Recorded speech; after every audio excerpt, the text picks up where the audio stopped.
मैं अकेले बात करना चाहता हूँ। अकेले में आपको क्या बात करनी है अब्दुल्ला साहब?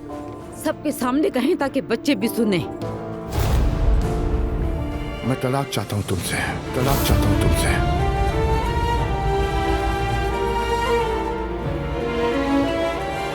क्या कहा आपने? मजीद साथ नहीं रह सकते हम।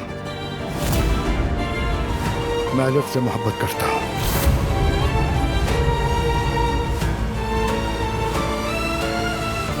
बाबा,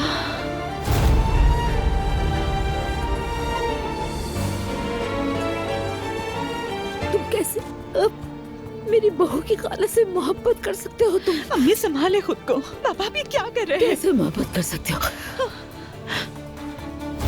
ये क्या किया आपने? अम्मी जान, प्लीज खुद को संभालिए। अम्मी खुदा के लिए संभाले खुद को। अम्मी जान खुद को संभाले प्लीज। मैं अम्मी, एम्बुलेंस को कॉल करता हूँ। अम्मी अपने आप को संभाले। अम्मी कोई डॉक्टर को बुलाए। अम्मी प्लीज खुद को संभाले। अम्मी